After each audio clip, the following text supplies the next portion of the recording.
PseudoPod is extruded into this universe from a dimension of purest fear. It's beautiful in its own alien way, but what's to come will unsettle you.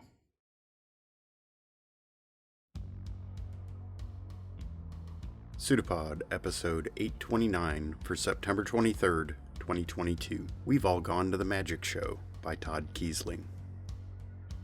I'm Alex, co-editor of PseudoPod, your host this week. Audio production is courtesy of Marty Perrette. Our author this week is Todd Kiesling. Todd is the author of Devil's Creek, a 2020 Bram Stoker Award nominee for Superior Achievement in a Novel, along with Scanlines, The Final Reconciliation, and Ugly Little Things, Collected Horrors, among many shorter works. He also dabbles in graphic design under the moniker of Dullington Design Company, and was the recipient of This Is Horror Awards for Cover Art of the Year for his cover design of Arterial Bloom, edited by Mercedes M. Yardley and published by Crystal Lake Publishing. A former Kentucky resident, Kiesling now lives somewhere in the wilds of Pennsylvania with his family, where he is at work on his next novel. We've All Gone to the Magic Show was originally published in Vastarian, Volume 3, Issue 1 by Grimscribe Press. Our narrator this week is the incomparable John Paget. John is a professional, though lapsed, ventriloquist who lives in New Orleans with his spouse, their daughter, and a rescue dog and cat. He is the editor-in-chief of Vastarian, a literary journal, a source of critical study and creative response to the works of Thomas Ligotti, as well as associated authors and ideas.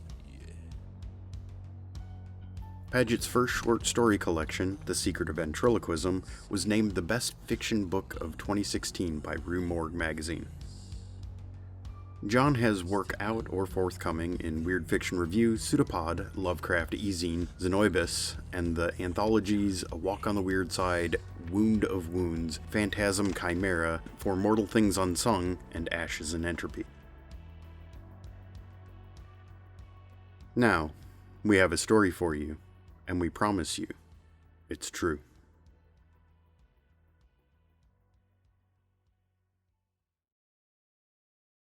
We've All Gone to the Magic Show by Todd Kiesling.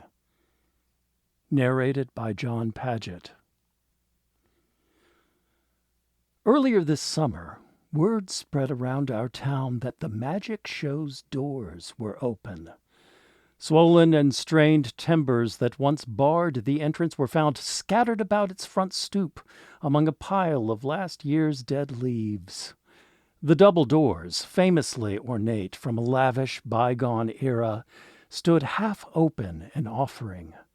The building was a converted brick row home, sandwiched between two residences, and had always been there, I think, but no one could say for sure. Not then, and certainly not now. Anyone who might have offered conjecture to its origins is gone now. All I can offer in explanation is that it's been here for as long as I have, and I was born in this little hamlet. While the other townsfolk called it by its name, the Magic Show, after the chipped and peeling sign which hung above the entrance, I employed another name for my own private amusement, Mannequin House, after its bizarre form of decoration. 2 mannequins stood in the storefront windows against a backdrop of thick black curtains.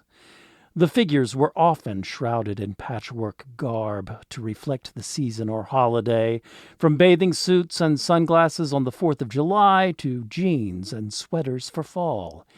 Eyeless, expressionless, they stood on display to anyone who passed by on the sidewalk, silent sentinels for our little town.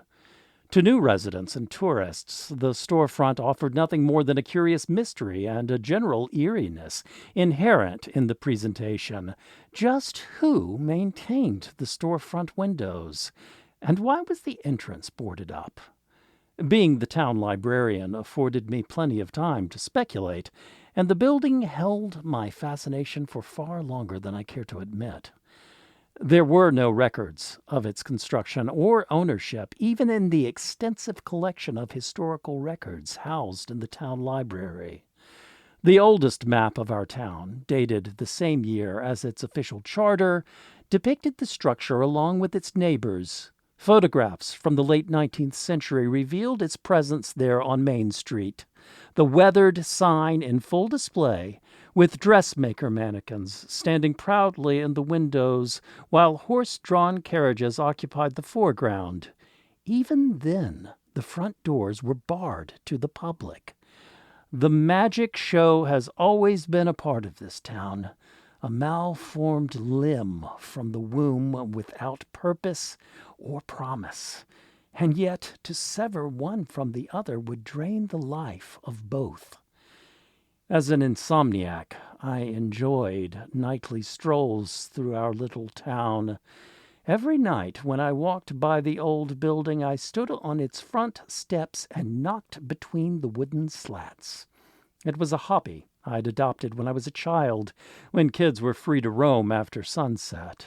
Decades later, I still played my game, waiting for someone to answer. Flickering lights trickled from between the curtains, occulting the interior. The mannequins' shadows drew long across the sidewalk and street, possessed with a spastic movement from the happenings within, and I heard shuffling footsteps somewhere inside. No one ever answered my knocks, however, and I admit I was relieved. Not knowing who or what resided beyond the doors was part of the magic show's allure. Every small town is entitled to its mysteries, and with enough time, they grow to thrive on them. And yet I continued my speculation, adding the magic show to my growing list of nocturnal hobbies. I often imagined a seamstress or tailor, evidenced by the dressmaker mannequins in the old photos, honing their craft by starlight. But why the barred doors? Why the secrecy? Some histories, we learned, were meant to remain entombed, their shadows and dust and wood shavings forever closed away from time and memory. We once slept in cautious comfort, knowing the old building's shadow fell upon us, a silent institution in our town that would never falter, never change. The magic show was a part of us, and we a part of it, serving a balance in the small universe of our making. How happily ignorant we were. A full day passed after the discovery of the magic show's opening, when the mayor didn't show up for work.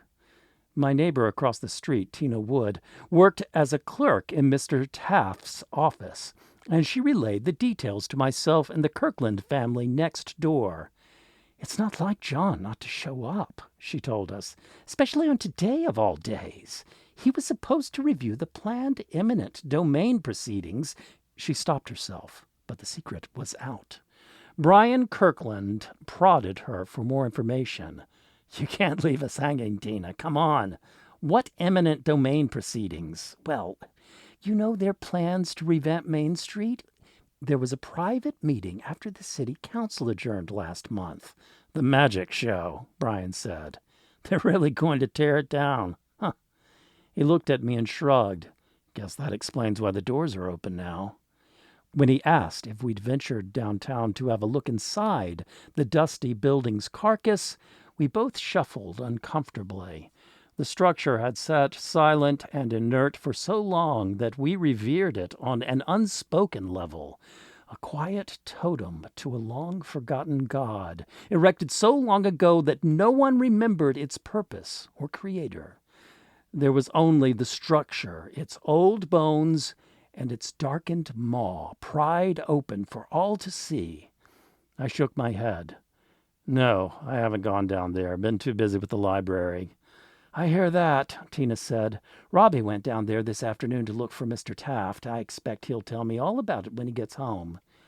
Tina's husband, Robbie, also worked for the mayor's office and sat on the city council, so none of us questioned why he'd be involved with Taft's plans to level the building. But like Mayor John Taft, Robbie Wood didn't return home that evening.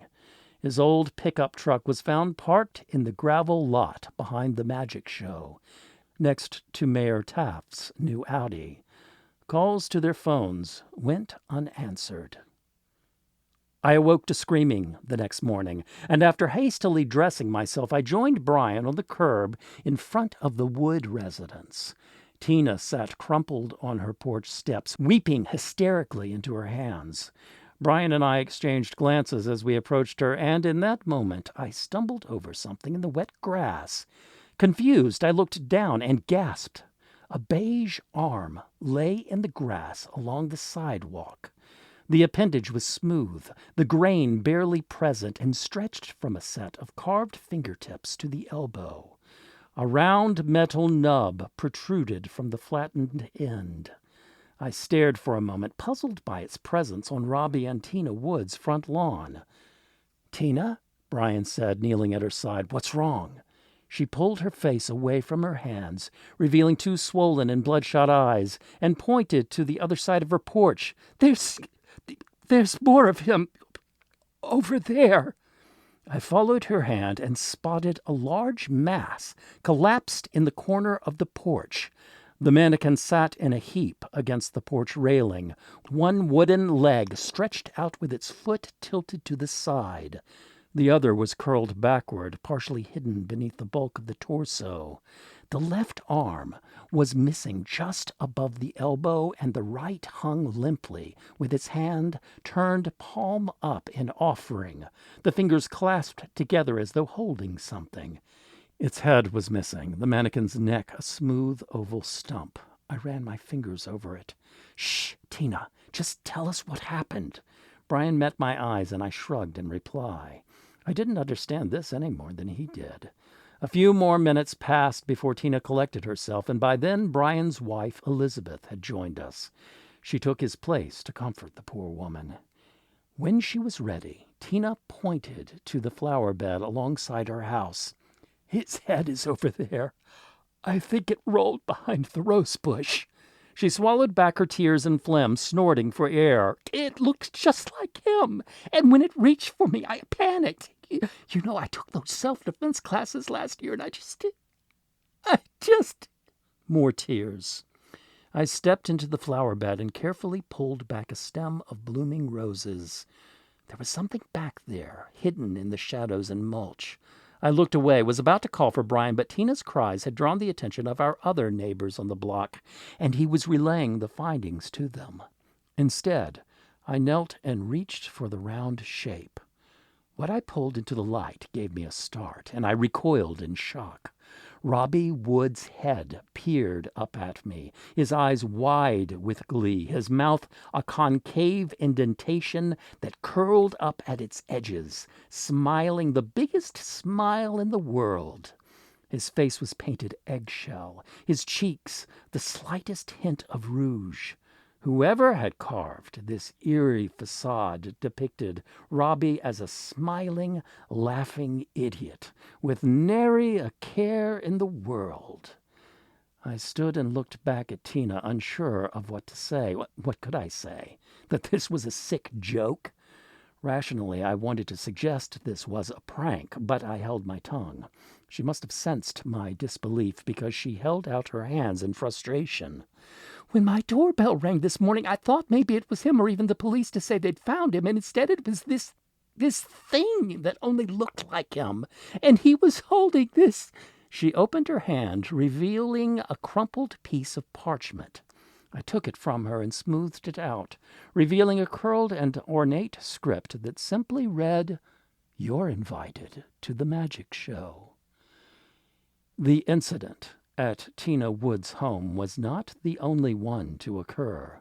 The mayor's wife, Deborah, also found a carved caricature of her missing husband at her front door.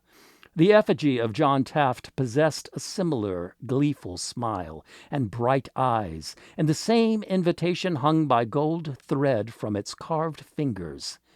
I wasn't there to see it, but I later heard from Brian's wife that Deborah dismantled her husband's mannequin and carted it down to the police station. I'm not sure what the purpose was. Evidence, maybe, but of what? Chief Atkins was just as flummoxed as the rest of us. He reassured the hysterical woman that the police were doing everything they could to find her husband, vowing to investigate the cruel prank as soon as the resources were available to do so. I sat on my front porch that evening, as I usually did that time of year, having a smoke and watching the town wind down from the day's excitement.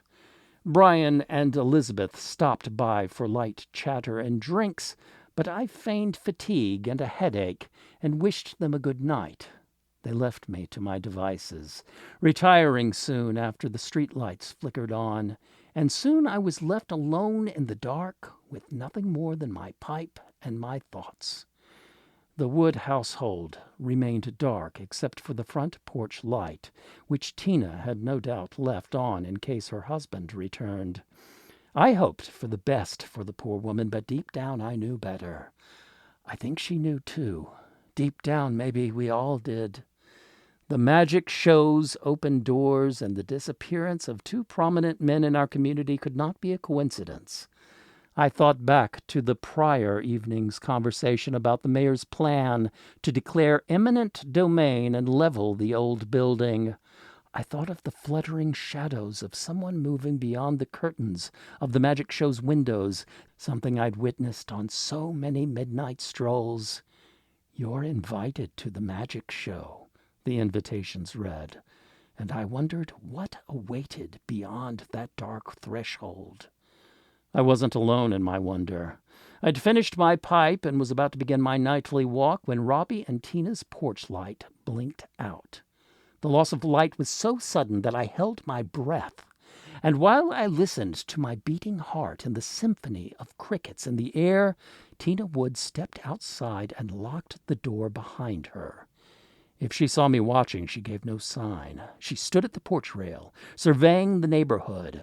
I thought about waving to her, her name just on the tip of my tongue, but a spike of curiosity drove itself into the back of my mind. A couple of minutes passed, and when she was satisfied that no one was watching her, Tina trotted down the steps and along the sidewalk. I waited until she turned the corner before following her. Small towns like ours possess a certain kind of peace at night, a certain kind of stillness that's almost otherworldly. On such nights, when the sky is full of stars and our neighbors are sleeping, reality seems to loosen at its threads. The stitching gives way just so, and if one knows where to look, they can see the machinery of the universe spinning away behind the veil. That night was no different, and the farther I followed Tina through our dark neighborhood toward Main Street, the more I felt we'd slipped beyond the curtain and into a backstage area off limits to most. The air grew heavy, pregnant with an oppressive humidity that intensified with pressure as I trailed behind her. Up ahead, a solitary white light split Main Street in two, pouring from the open doors of the magic show. I slowed and waited beside the hedgerow at the corner. Tina crossed the street and hesitated at the steps, staring up into the white brilliance with the fascination of a child. Her shadow stretched and distorted across the empty street, and I was so enraptured by the way it danced in the shimmering light that I didn't see the approaching silhouette. Deborah Taft stepped into the light and offered Tina a thin smile before taking her hand. Together, both women entered the building and vanished into a thick sheet of white light. Moments later, the light blinked out, draping the street in shadow. A cool gust of air swept past me as though the world itself had been holding its breath. The humidity abated, the fabric of reality suddenly stretched firm once more, and I was alone in the darkness except for my racing thoughts. Deborah and Tina, I thought, walking home. They've gone to the magic show. I considered having another smoke when I reached my house, something to settle my nerves, but a hollow clapping sound in the distance gave me a start. I turned and felt the world drop out from beneath me. Down the street, at the corner from which I'd walked just a few minutes before, a lone figure stood beneath the streetlight, with its arms held in the air. I strained to get a better look, but the contours of the figure's face were wrapped in shadow. I must have stared for at least 5 minutes, waiting for the figure to move or speak or do anything, really, but it never did. Unsettled and tired from the events of the evening, I climbed the steps of my porch and opened the front door. The hollow clapping echoed from down the street, and when I turned back, the corner was empty. I stepped inside, and for the first time in years, I locked my front door. Tina Wood didn't show up for work the next morning, but her effigy did. Her co-workers found it propped against her desk outside Mayor Taft's office, draped in a pink sequined dress, its face caked in painted makeup, with a hollowed mouth carved into a ridiculous smile. A dusty wig of blonde hair was meticulously placed upon the wooden dome of its head. A similar mannequin was found behind the mayor's desk, clad in a gray blazer coated with balls of white lint. Mayor John Taft's familiar grin was displayed on the figure's face, its bulbous eyes and rosy cheeks betraying an implied friendliness. No one cared to discuss how the mannequin came to be in Taft's office, or its reassembly and inexplicable travel from the police station. Barry Harmon, the city tax collector, was later quoted in the morning newspaper remarking that the mayor's wooden doppelganger looked more like Taft than Taft himself. He didn't care to clarify his statement, but I think we all understood his meaning in that tacit way between neighbors, the same way we knew not to cross property lines or to abstain from troubling one another after nightfall. We all knew there was something exceedingly uncanny in the way these mannequins were carved and painted, something that instilled in them the raw essence of their subjects, and their appearance in our lives brought us closer to the edge of something we all felt but could not identify with words. Deborah Taft's likeness was later discovered outside City Hall just beyond the entrance. She wore a blue sequined dress and a dirty mop of auburn hair. A wicker basket hung from one of her suspended arms, filled with an assortment of dried flowers and a stack of torn parchment paper, which all bore the same message in beautiful calligraphy: "You're invited to the magic show." An attempt was made to review the lobby security footage with hope that the culprit behind these disappearances and the placement of the mannequins, but nothing came of it. From what I heard, the footage itself was corrupted, barely viewable due to interference with the camera. Other cameras were reviewed and provided the same result. The ancient analog security system was long overdue for an upgrade, but the city council had voted against new technology, a fact which now haunted them in the absence of the mayor, his wife, and the Wood family. I spent most of that day combing through the town records once again, certain I'd missed something in my prior research. One of our town forefathers must have documented the building and its nature, but after several hours scanning several hundred documents, I concluded my search empty-handed. Tired and suffering from eye strain, I closed the library early and walked home. I contemplated an afternoon nap to catch up on sleep, as I'd spent the previous night in a state of half-dreaming fear, tossing and turning and stirring at every errant sound. Visions of what I'd witnessed the night before followed me into slumber, and I woke that morning soaked in sweat and shivering.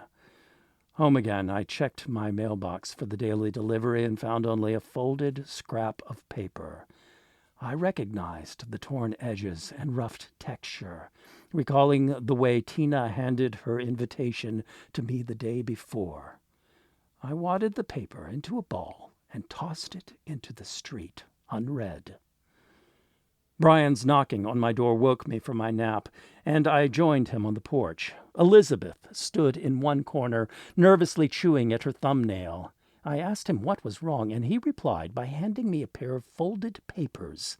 I didn't bother opening them. Didn't have to.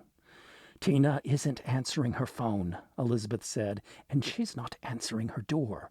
Her car's parked in their driveway, and I heard they—" She trailed off, turning away from us and bracing her hands on the porch railing. Brian finished for her. They found a mannequin made up to look like her in the mayor's office. I nodded, told them I'd heard the news. Brian shook his head. "I don't understand what's happening here. First the mayor and Robbie, then Tina, the mayor's wife," Elizabeth added. "Deborah, too. And it looks like everyone got these damned invitations today. I don't get it, and I don't like it. Something's not right here. Where did they go? Who set up the mannequins in their place?" I thought of what I'd witnessed last night when I'd followed Tina, and I wanted to tell them, but something held my tongue. That same fluctuating heat clouded my mind, and the space around us grew thin. Something mechanical buzzed elsewhere in the neighborhood, but it wasn't a car or lawn equipment. This was lighter, repetitive, and jarring. Worse, I don't think Brian or Elizabeth heard it, and before I knew what was happening, Brian was ushering me to the porch swing. "You don't look well," he said. "Do you want some water?" Elizabeth didn't wait for me to reply, opening the door to my home and returning a moment later with a glass in her hand. She gave it to me, and I drank out of obligation. "Sorry," I said, my head still swimming with thoughts of Tina and Deborah.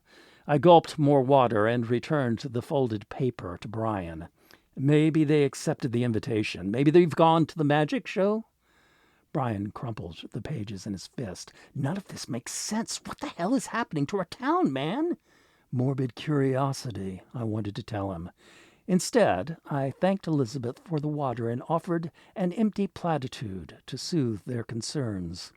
They remained for a few minutes longer, making small talk about the weather and their day at work, but I was only half listening. My mind wandered back to the strange sensation of the world peeling back from itself, the rippling of reality's fabric as the seams began to tear, and the odd mechanical noise I'd heard in my head. Something like a saw, maybe, the buzzing of a drill, or the rapid motor of a sewing machine. What began with the mayor gradually spread to the others of less prominence over the next several weeks. Average citizens vanished in the night and were replaced with their mannequin counterparts the following day. Like Robbie and Tina Wood, one spouse was joined by the other, children followed, in some cases before their parents, as evidenced by the vanishing of Cordelia White. Her disappearance led to a scene a week later when elementary school teachers arrived to find a parking lot full of child-sized mannequins with invitations in their hands. One by one, the households in our town gradually went dark, and those of us who remained were trapped beneath a sweltering blanket of anxiety. Those of us who were left kept to ourselves, shuffling off to our jobs in the morning and locking up our homes at night, while the mannequin effigies of our neighbors multiplied in number. I spent my evenings on the porch, smoking my pipe and watching the lost souls abandon their darkened homes in favor of the strange building downtown.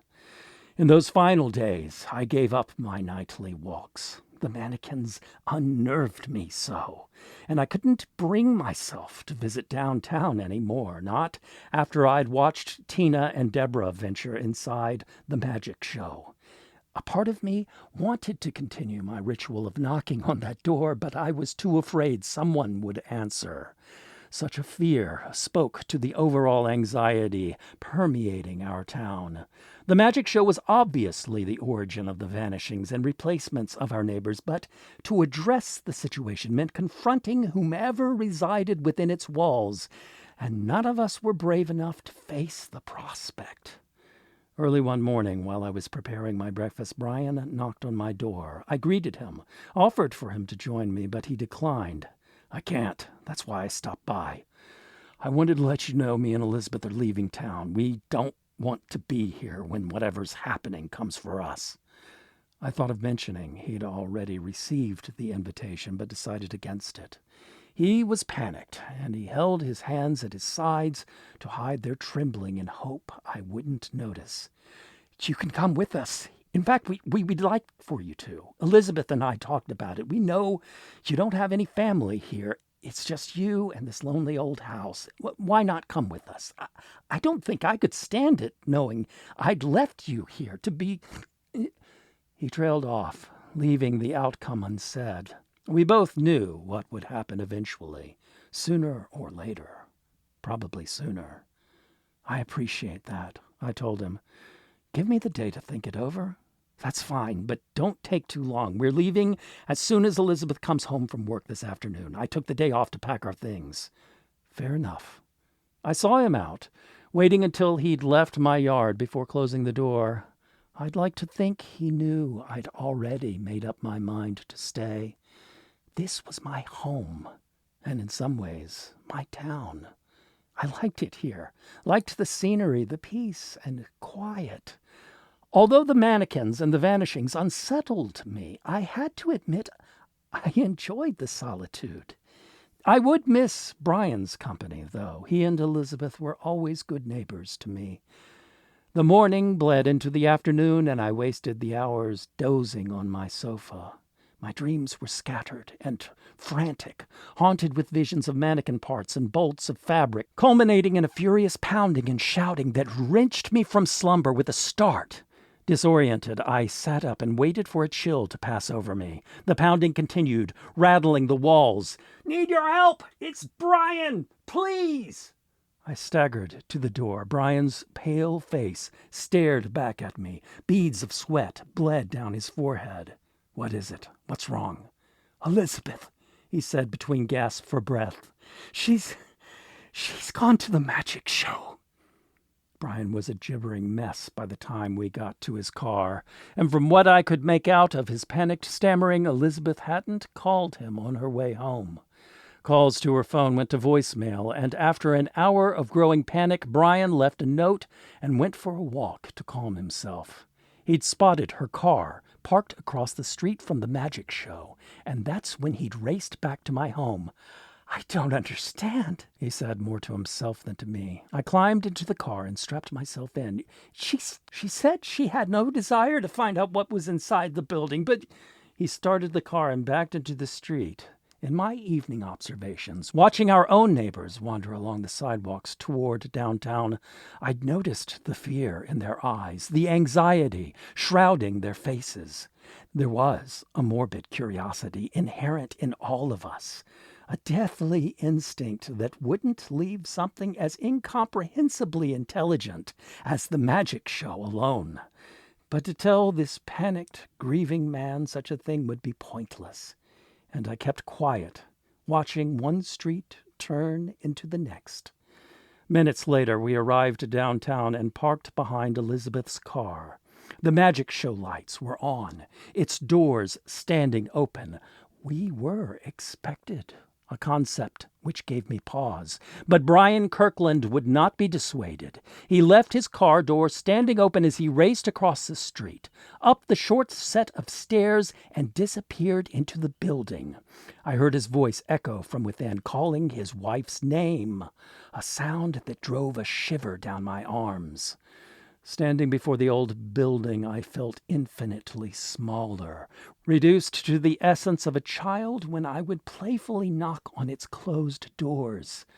No one ever answered, but now I wondered if the person dwelling within would remember me from all those years ago. I felt the world around me swell and breathe, the wind blowing empty plastic bottles and other detritus along the deserted street.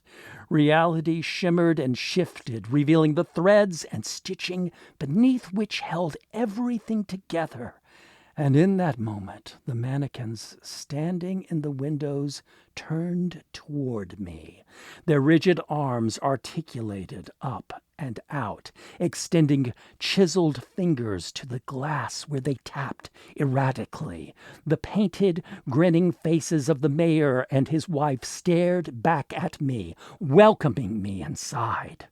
Brian cried out, in terror or in pain, I did not know, and I forced my legs forward, up the stairs, and into the dark maw of the magic show. The doors slammed shut behind me, swallowing the world in shadow. I stood in the darkness, waiting for my eyes to adjust and my heart to slow. Brian had fallen silent, and the building was filled with a familiar churning noise. Plangent, mechanical in its regularity, the metal churning continued in waves, revving up like a motor before coasting to a stop. I felt along the wall, found a knob, and turned. To my surprise, a light switched on overhead, revealing an enclosed foyer.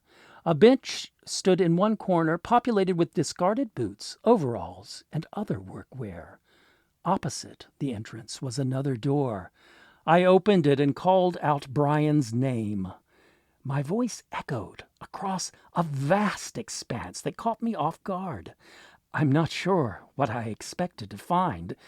A regular house, maybe, with hallways and rooms, or an old theater, as the name The Magic Show suggested, populated with rows of bucket seats.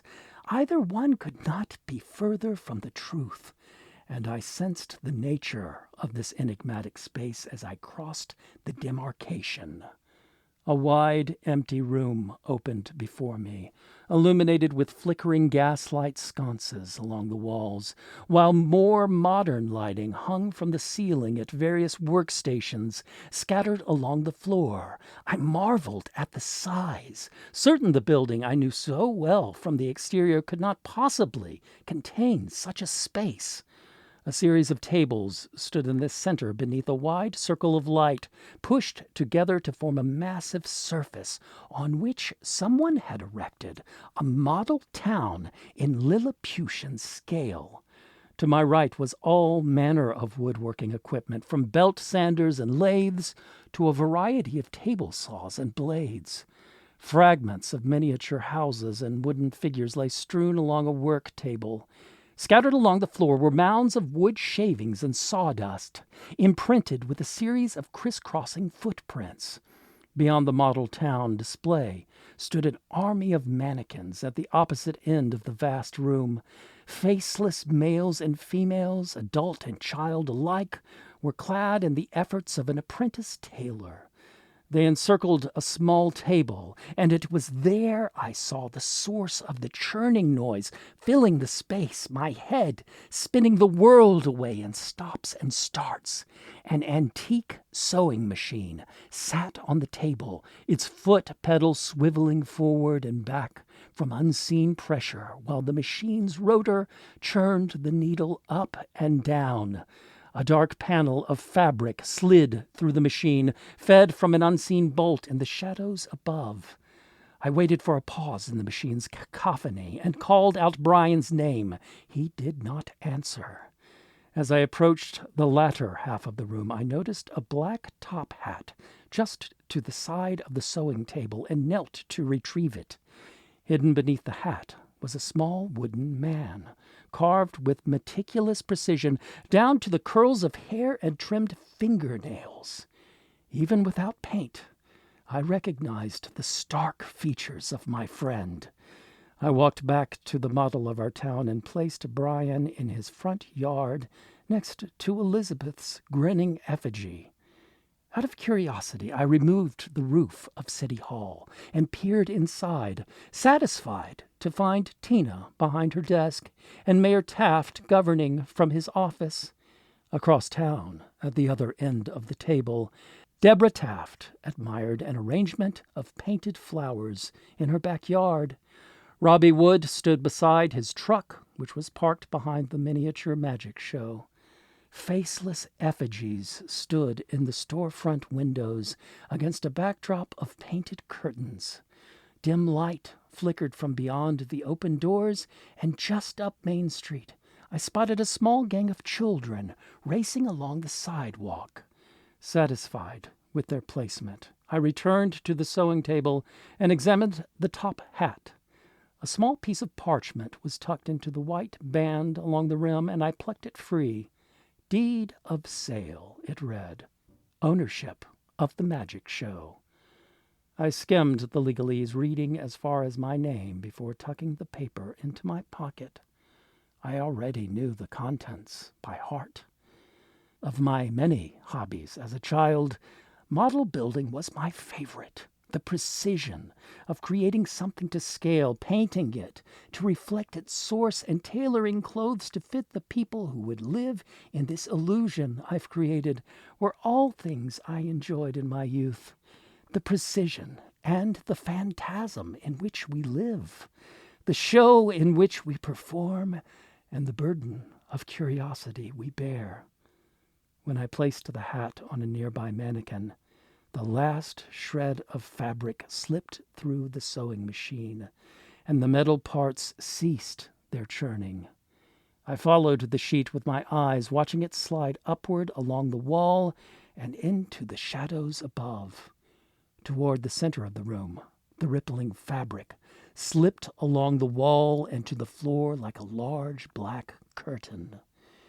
Beyond the rippling seams, I glimpsed the world and the stars above. I glimpsed the world and the life below. I saw our town, my town, the way it is and the way it was and the way I will always remember it.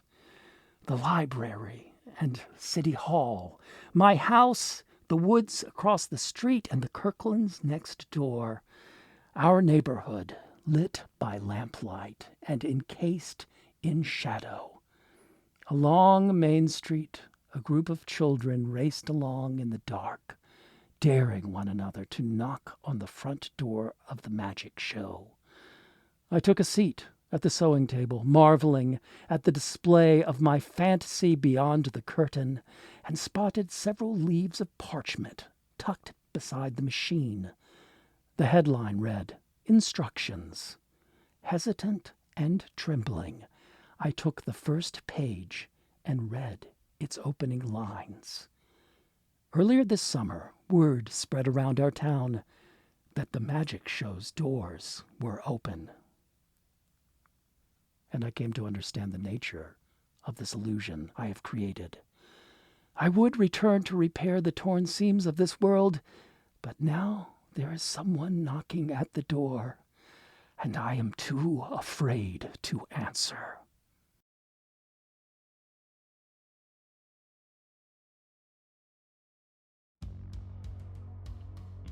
It's an old fear, isn't it? The idea that the people we know and love are somehow changing into something we don't recognize. There's a meme that went around about the very existence of the uncanny valley, suggesting that perhaps there was once a time when it was important for humans to be unnerved by something that looked human, but wasn't. There's been more than one film about creepy mannequins, famously House of Wax from 1953, and frankly, even the 1987 romantic comedy called Mannequin managed to be quite disturbing. Assistant editor Kat Day and I talked about We've All Gone to the Magic Show, and for me, it was the Autons. I almost had to revoke her biscuit privilege for letting the American bring up Doctor Who. Terror of the Autons gave me nightmares for ages as a kid, especially with a creepy gremlin doll in the back seat that kept almost coming to life and choking the driver of the car. What Kat particularly liked about this story is it doesn't stop, it's simply turning people into simulacrums. Suddenly we have the idea that the protagonist is causing the changes, or rather, fixing things in place. The older generations refusing to accept that things need to move on and forcibly winding things back, hurting people in the process, but it doesn't matter, because it looks nicer this way. Me? One of the things I appreciated was the use of the Taft family name without invoking Wade. One of my personal pet peeves is when somebody erases all the achievements of William Howard Taft by making a fat joke. I'll save all of y'all the mostly off-topic rant, but one does not get to hold two of the most powerful positions on this planet, President and Chief Justice of the Supreme Court, when your major accomplishment is being heavy. However, historians that serve as fluffers for Teddy Roosevelt will happily erase those accomplishments with a crass joke.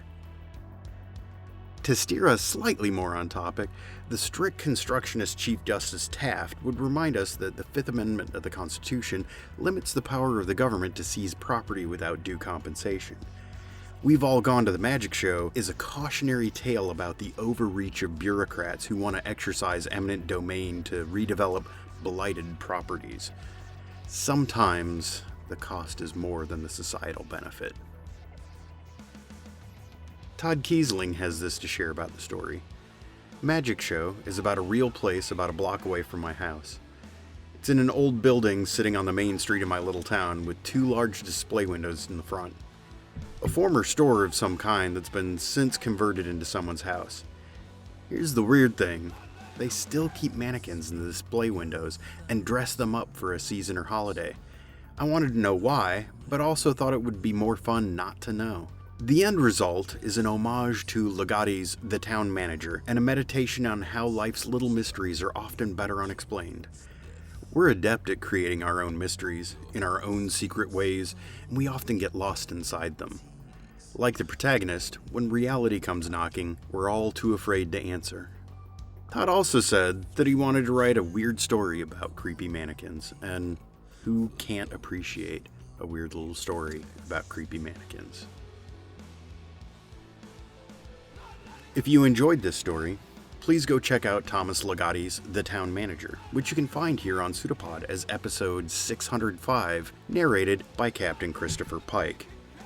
Then pick up a Ligotti collection, or just hunt down The Last Feast of Harlequin, The Glamour, and the other 2 stories of his that we have here on PseudoPod as episodes 350 and 434.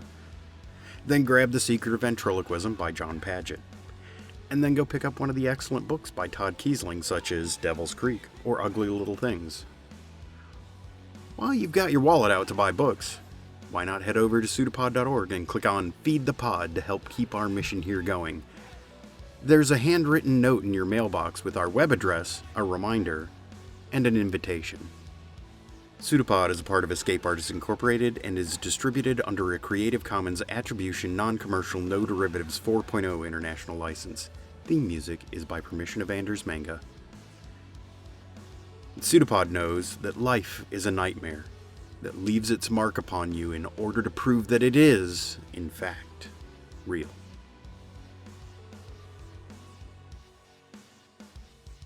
It's a pseudopod. It's a big foot. It's all about podcasts these days.